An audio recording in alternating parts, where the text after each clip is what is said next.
कारक में अनुवाद बनाने के नियम। तो जो कारक हैं 6-7 कारक हैं, सातों कर्ता से लेकर के अधिकरण तक, उन्हीं में से उनका बहुत सारे सूत्र है उसमें अनुवाद बनाने का। तो उन्हीं में से जो मुख्य नियम है उसी का आज हम लोग पढ़ेंगे, जो अनुवाद के लिए जिसके अनुसार जिसके आधार पर क्या होता है अनुवाद होता है। हिंदी से संस्कृत में अनुवाद हम लोग करते हैं, तो उसी का नियम है। एक बार अच्छी तरह समझ जाने पर क्या होगा, और शब्द रूप धातु रूप आप लोग समझ जाएगा तो अनुवाद बनाने में कोई परेशानी नहीं होगी। तो देखिए पहला कारक कौन पढ़ता हम लोग, कर्ता कारक था। तो कर्ता कारक हम लोग कल पढ़ चुके हैं पिछले वीडियो में, कर्तरी प्रथमा, तो इसको नहीं लिखवाते हैं। अब दूसरा में क्या है उसका, उक्ते कर्मणि प्रथमा।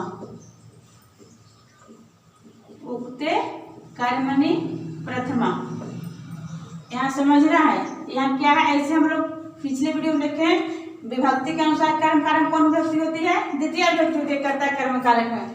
लेकिन इसमें क्या है नियम में, उक्ते कर्मणि प्रथमा, अनुवाद के आधार पर इसके आधार पर अनुवाद बनेगा। तो उक्ते कर्मणि प्रथमा कि कर्म कारक में प्रथमा विभक्ति का प्रयोग होता है, कहाँ होता है वो हम लोग को देखना है, ठीक है ना। पूरे देखो समझ लो बढ़िया से।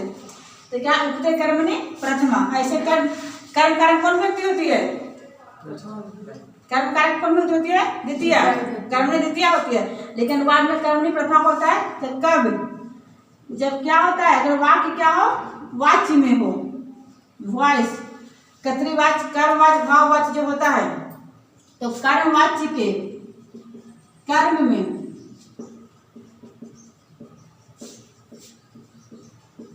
प्रथमा विभक्ति होती है। कर्मवाच्य के कर्म में प्रथमा विभक्ति होती है। ऐसे कर्म द्वितीय होती है सामान्यतः, लेकिन जब वाक्य कर्मवाच्य में होता है तो उसे कर्म प्रथमा विभक्ति होती है। जैसे देखना है हम लोग को, मया चंद्रम पश्यते, मेरे द्वारा मैं चांद को देखता हूँ, कर्तृवाच्य में हो गया, लेकिन कर्मवाच्य क्या होगा, मेरे द्वारा चांद को देखा जाता है। इसका हिंदी क्या हो जाएगा, मेरे द्वारा चांद को देखा जाता है। कर्ता क्या हो गया, मेरे द्वारा मया चंद्रम पश्यते। यहाँ चंद्रम ऐसे होगा सामान्य रूप से चंद्र, यहाँ चंद्रम नहीं क्या होगा चंद्र, क्योंकि प्रथम विभक्ति होता है। मया चंद्र पश्यते, मेरे द्वारा चांद को देखा जाता है। यहाँ क्या है, चांद क्या है इस वाक्य में कर्म है, लेकिन इसमें क्या हो रही है प्रथमा विभक्ति हो रही है। किसी सूत्र के आधार पर, तो उक्ते कर्मणि प्रथमा सूत्र के आधार पर। एग्जाम में आएगा बोर्ड में, अधिकतर मैट्रिक की बिहार बोर्ड में आता है कि उक्ते कर्म सूत्र की व्याख्या करें, या मया चंद्रम पश्यते इस वाक्य में कर्म में प्रथमा विभक्ति किस आधार पे है, तो इसके आधार पे है उक्ते कर्मणि प्रथमा। अव्यय योगे प्रथमा, कर्ता कारक में ज्यादा सूत्र नहीं है। एक उक्त कर्म प्रथमा हम लोग, एक कर्तरी प्रथमा हो गया, उक्त कर्म प्रथमा है। अव्यय योगे अव्यय शब्दों के योग में प्रथमा विभक्ति होती है। और संबोधन प्रथमा हम लोग क्या किए हैं, कल लिख ही लिए हैं, तो इसीलिए उसको नहीं लिखवाएंगे। अव्यय योगे प्रथमा, तो इसका क्या होगा अव्यय शब्द। अव्यय शब्द किसका कहते हैं, जिसका किसी भी लिंग क्रिया पुरुष के आधार पर परिवर्तन नहीं होता है। तो अव्यय शब्दों के योग में कौन विभक्ति होती है, प्रथमा विभक्ति होती है। अव्यय शब्दों के योग में या अव्यय शब्दों के अर्थ में जिसमें अव्यय रहेगा, अव्यय शब्द क्या होगा प्रथमा विभक्ति का प्रयोग होता है।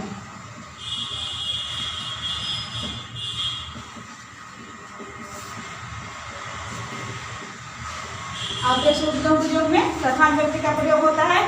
जैसे क्या हो जाएगा इसका, अत्र आगच्छ।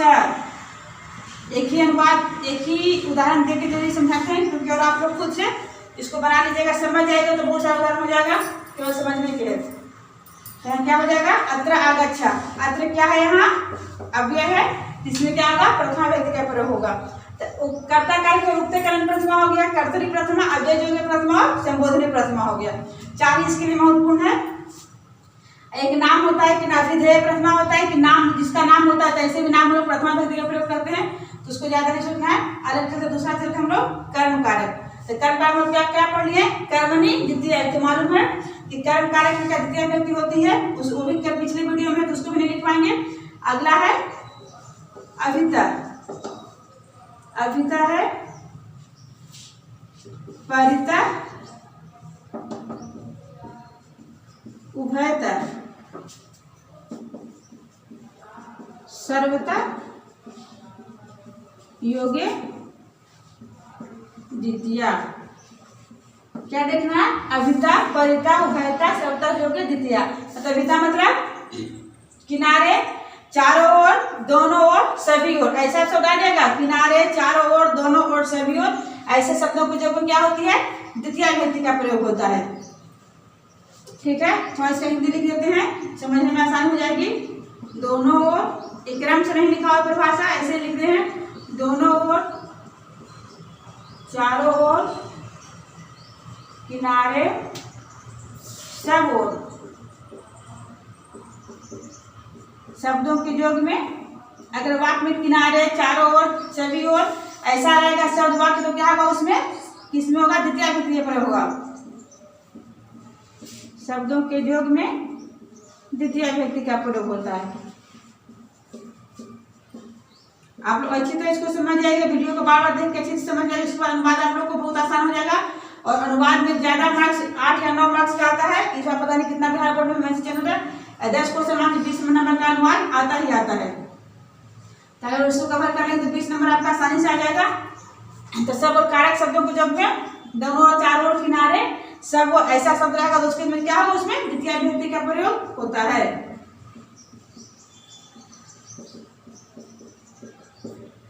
इसका उदाहरण देख लीजिए, क्या होता है उदाहरण? ग्रामम,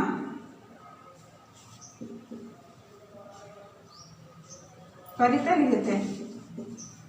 ग्रामम परिता वृक्षा संति। गांव के चारों ओर पेड़ हैं, गांव के किनारे नदी है, तो क्या है? ग्राम नदिया अस्ति। तो जैसा होगा उसमें करेगा, लिखते हैं गांव के चारों, किसके चारों ओर है? गांव के चारों ओर है, तो इसमें द्वितीय विभक्ति का प्रयोग होता है। यहाँ ग्राम नहीं होगा, यहाँ परिता, तो इसलिए क्या होगा? ग्राम में अनुस्वार मालूम होगा आप लोग को। अगर यहाँ स्वर वर्ण से रहेगा, स्वर से शुरू रहेगा शब्द, इसमें हम लोग क्या करेंगे? महलंत करेंगे। देखिए यहाँ प है, व्यंजन वर्ण का, इसलिए ग्रामम करेंगे। तो ग्रामम परिता वृक्षा संति। ऐसा जितना भी शब्द रहेगा, मेरे घर के किनारे बगीचा है, तालाब के किनारे पेड़ है, तो जिसमें क्या होगा? सब में द्वितीय विभक्ति का प्रयोग हो जाएगा। क्रिया विशेषण द्वितीय, क्रिया विशेषण द्वितीय।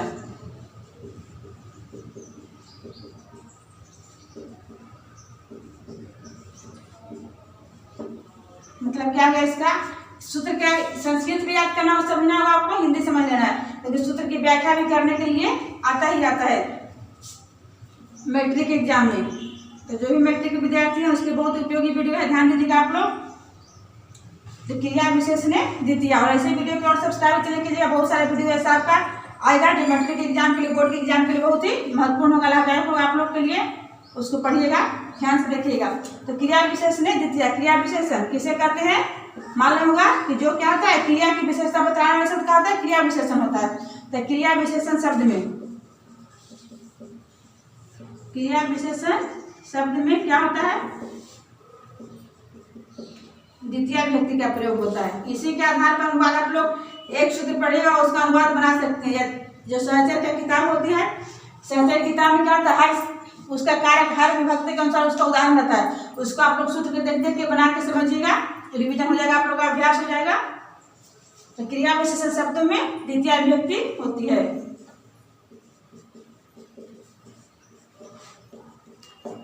जैसे इसका उदाहरण, क्रिया विशेषण क्या होता है? जो क्रिया की विशेषता बताए, धीरे धीरे तेज, ये सब। तो क्या होगा? वायु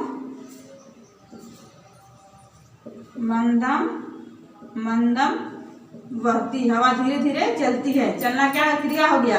तो कैसे क्रिया है? क्रिया कैसे हो रही है? धीरे धीरे विशेषण हो रहा है।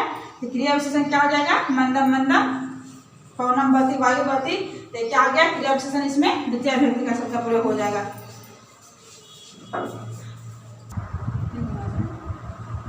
क्या है? प्रतिनु धिंग निक्षा अंतरेना अन्य वदवी, मतलब प्रति अनु धिक निक्षा अंतरेना सब में क्या होता है? द्वितीय विभक्ति का प्रयोग होता है।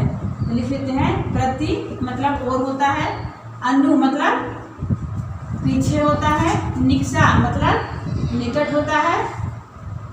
इसका हिंदी लिख देते हैं, अच्छा रहेगा। प्रति और अनु पीछे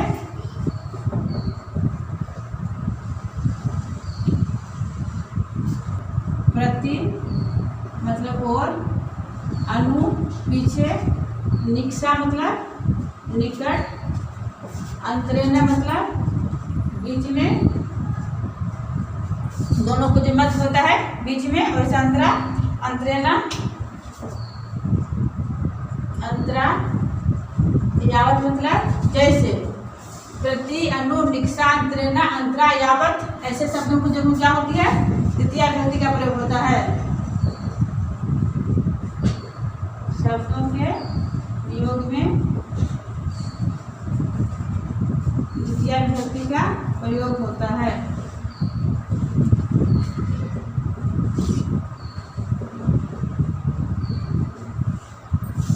निक्षा, इसका लिखा है प्रति मतलब क्या हो गया इसका,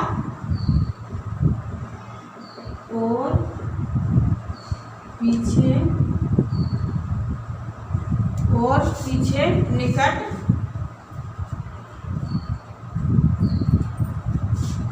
अंतरेण मतलब बिना,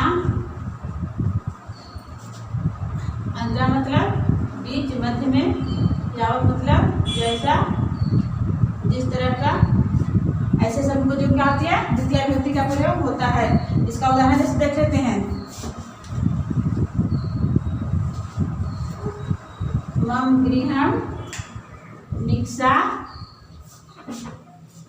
क्या जगह, मेरे घर के निकट क्या है, विद्यालय है, कुछ भी शब्द हो सकता है, विद्यालय अस्ति, मेरे घर के नजदीक विद्यालय है, मेरे घर के नजदीक नदी, कुछ भी हो जाएगा उसमें। तो ऐसे जितना भी शब्द रहेगा, प्रति, अनु, घर के पीछे, राम के बिना सीता नहीं है, ऐसा कोई भी शब्द रहेगा तो उसमें क्या होती है द्वितीय विभक्ति का प्रयोग होता है। अगला है काल,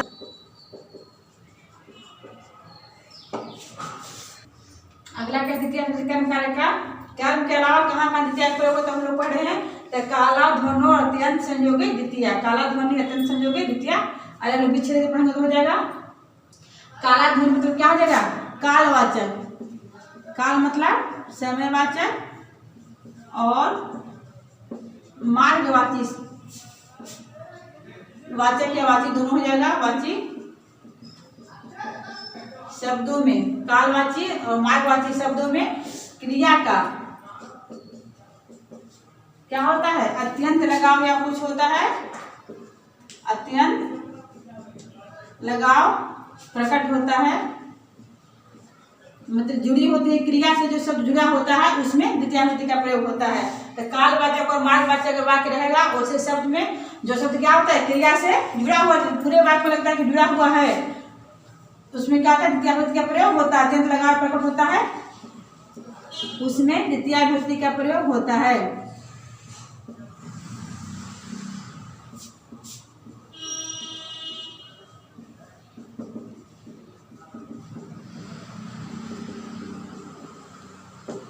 इसका उदाहरण देख लेते हैं, कालवाची मारवाची, कालवाची मारवाची। देखिए मारवाची देखने पहले ज्यादा बिहार बोर्ड में क्वेश्चन लगभग हर साल प्रत्येक वर्ष आता जाता क्वेश्चन है। क्वेश्चन कुटिला नदी,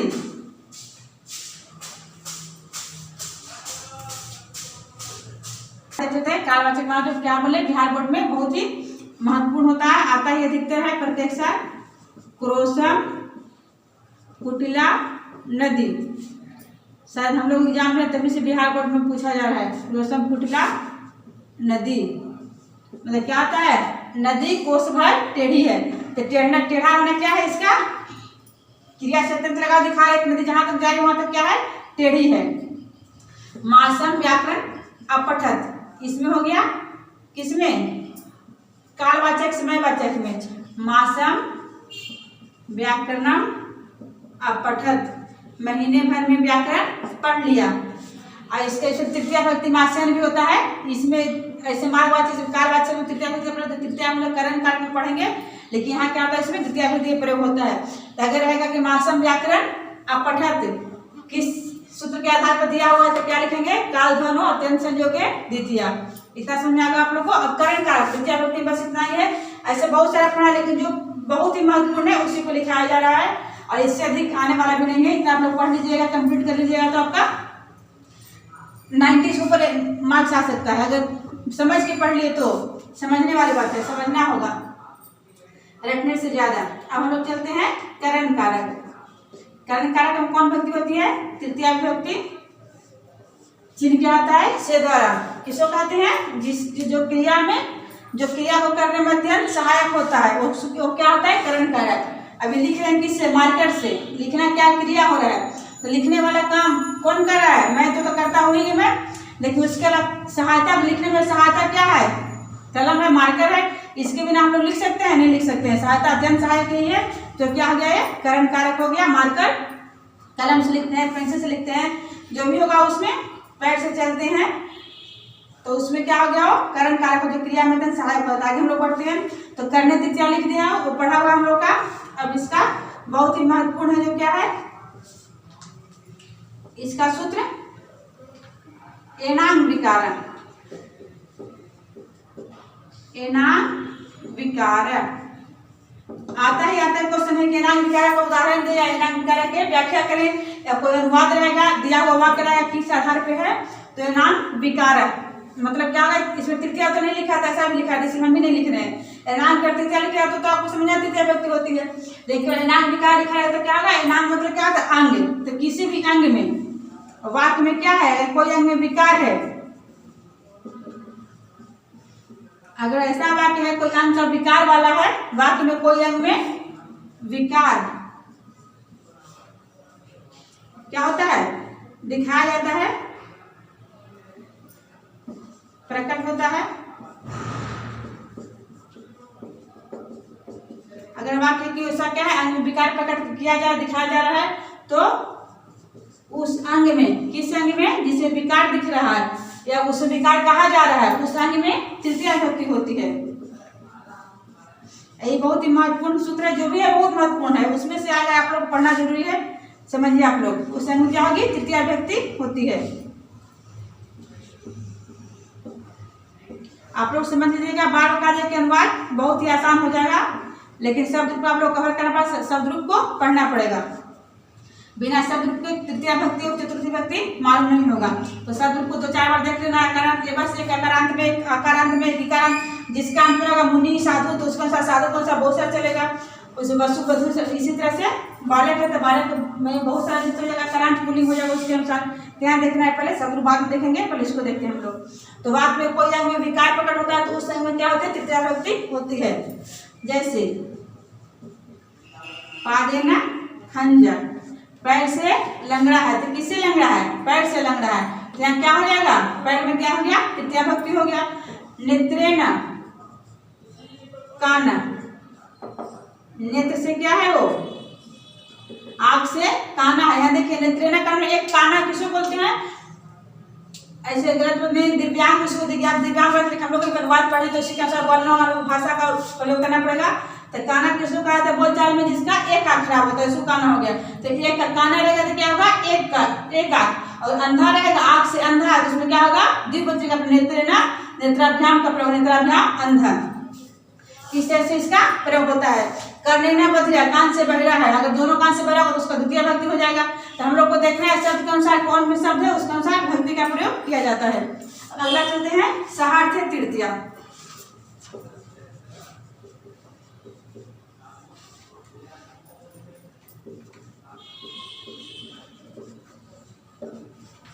सहार्थ तृतीया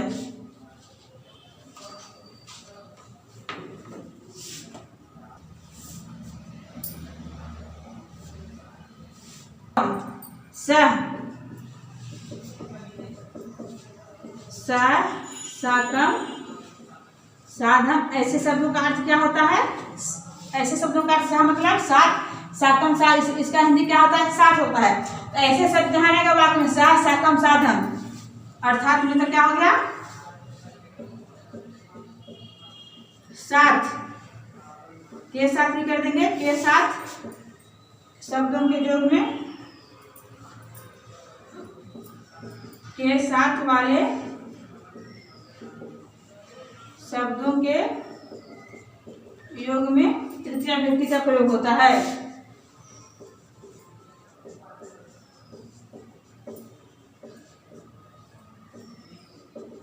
साथ में रहेगा तो ऐसे आप लोगों को पिता के साथ पुत्र जाता है, पिता के पुत्र के साथ बाजार जाता है, तो ऐसे अनुवाद बनाने में परेशानी होगी, सोचना पड़ेगा कैसे उसको बनाए, क्या करें। लेकिन फॉर्मूला सूत्र याद रहेगा कि कैसे नियम है, सहार्थक थे तो साथ जगह तृतीया विभक्ति हो जाएगा। उसे समझ पिता पुत्र के साथ क्या है, विद्यालय कहाँ जा रहा है, कहीं जा रहा होगा, बाजार ही मान के चलते हैं, क्या हो जाएगा, पुत्र पिता के साथ जा रहा है ना, तो पुत्र क्या हो जाएगा, पुत्र किसके साथ जा रहा है, जिसके साथ जाएगा उसमें विभक्ति होगी, जनक के साथ, जन के ना स गच्छति कहीं जा रहा है। राम सीता के साथ बन गई, बहुत ज्यादा वाक्य आता है भी, क्या हो जाएगा, राम के साथ सीता बन गई, सीता के साथ में राम के साथ सीता बन गई, तो रामेण स सीता वनम अगच्छत। आज अगर रामेण स सीता वनम अगच्छत एक वाक्य जो किस आधार पे है, तो सहार्थक तृतीया के सूत्र के आधार पे है। अगला क्या है,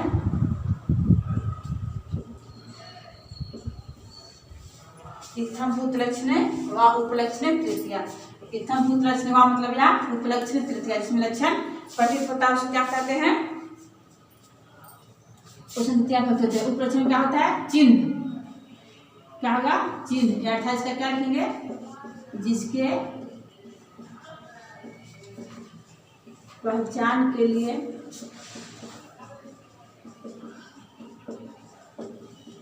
कोई शब्द प्रयुक्त होता है।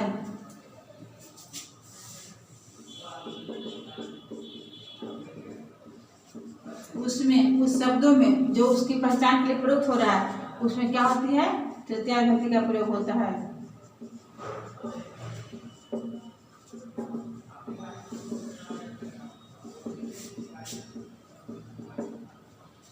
जिसके पहचान के लिए, उपलक्षण क्या है, चिन्ह, जिसके पहचान के लिए कोई शब्द प्रयुक्त हो रहा है, तो उस पहचान रूपी शब्द में, उस चिन्ह वाले शब्द में तृतीया विभक्ति का प्रयोग होता है। जैसे इसका उदाहरण क्या देख लेते हैं, जटाभि तापसा। जितना भी बार जितना भी सब बहुत सारे महत्वपूर्ण, उसमें सभी महत्वपूर्ण जितने उदाहरण हैं सारे महत्वपूर्ण हैं। आप लोग को विश्वास है कि आप लोग पिछले जो बहुत सारे पिछले साल प्रीवियस ईयर क्वेश्चन है, बैक क्वेश्चन देख लीजिएगा, सारा इस अनुवाद में आता है। तो जटाभि तापसा मतलब क्या होगा इसका हिंदी, जटाओं से वह तपस्वी प्रतीत होता है, किताबों से वह छात्र मालूम होता है। ऐसे जितना रहेगा वाक्य उसके, जैसे जटाओं का क्या है, जटाओं से पहचान क्या है, तपस्वी है वो, ये किससे प्रतीत हो रहा है, उसकी जटाओं से। तो जटाभि, जटा क्या है, स्त्रीलिंग शब्द है, आकारांत स्त्रीलिंग, तो उसमें क्या होगा, उसमें तृतीया विभक्ति, जटाओं से बहुवचन, तो जटा शब्द का तृतीया विभक्ति बहुवचन जटाभि हो गया, जटाभि तापसा, तो जटाओं से तपस्वी मालूम होता है। इसका हिंदी हो जाएगा, जटाओं से तपस्वी होता है। हिंदी रखिए, ज्यादा टाइम लगे इसी कारण, जटाओं से तपस्वी प्रतीत होता है। तो ऐसे शब्द में क्या होता है, तृतीया विभक्ति का प्रयोग होता है। अब अगला क्वेश्चन, हेतु तृतीया पंचमी व। हेतु मतलब क्या होता है, कारण, हेतु मतलब कारण होता है, तो कारण वाला है, जिसके कारण हो जाएगा उसका शब्द में, उसे तृतीया विभक्ति का प्रयोग होता है। हेतु मतलब, हेतु अर्थात हेतु, या क्या हो गया, कारण। ऐसे अर्थ वाले शब्दों में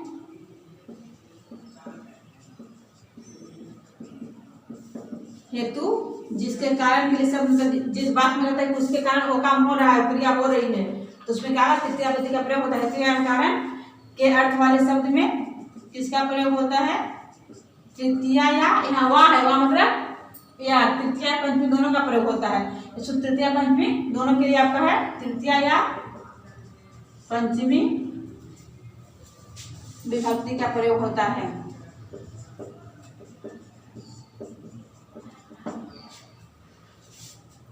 प्रयोग होता है, विभक्ति होती है, लिख सकते हैं, विभक्ति विभक्ति प्रयोग होता है, तो होता है मतलब क्या, वैसा कारण वाला कोई शब्द होगा जिसके कारण क्या क्रिया कुछ हो रही है, तो ऐसे शब्दों में क्या होगी, पंचमी या तृतीया विभक्ति का प्रयोग होता है।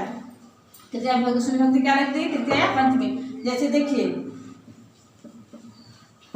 हर्ष से हंसती, मतलब क्या आ गया? हर्ष के कारण वह खुशी से हंस रहा है। इसका दोनों हो जाएगा, या वह खुशी से हंस रहा है। वह लिखेंगे तो क्या हो जाएगा? स भी हो जाएगा। अगर वह नहीं रहेगा तो स हर्षात हंसती, मतलब वह खुशी से हंस रहा है। खुश होकर हंसने का कारण क्या है? क्रिया हंसना है। तो हंसना क्रिया का कारण क्या है? खुशी उसका। तो उस खुशी में क्या होगा? हर्षात और हर्षना दोनों लिखाएगा। तो इसका कारण शब्द के अर्थ में क्या होता है? दोनों होता है। दुख से रोता है तो दुखात दुखें दोनों होगा रुदती। अब तुल्यार्थ है तृतीया।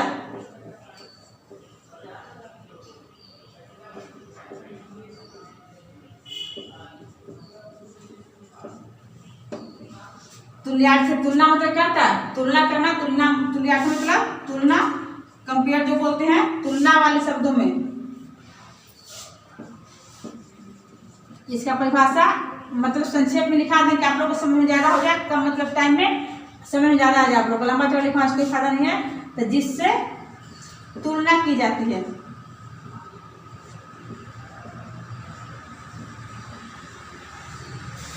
उसमें क्या होता है? तृतीया विभक्ति का प्रयोग होता है।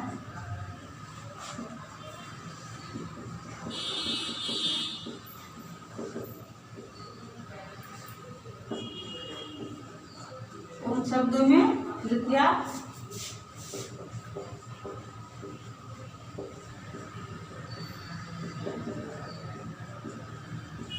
विभक्ति का प्रयोग होता है। कैसे शब्दों में? जिससे तुलना की जाती है।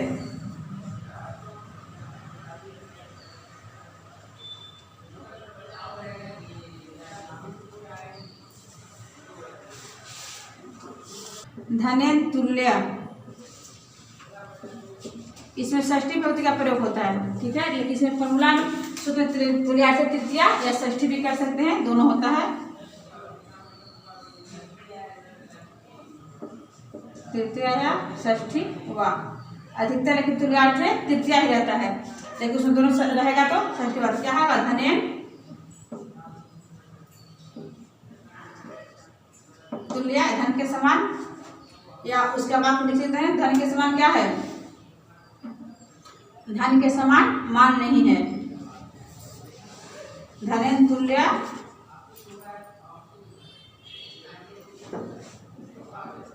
धन से तुलना क्या है? समान नहीं है, कुछ भी समान का धन तुल्य या धन तुल्य, या धन की तुलना उसका व्यवहार नहीं है, या किसी से तुलना होगा तो ऐसे इसका उदाहरण सिंपल लिख लेते हैं हम लोग।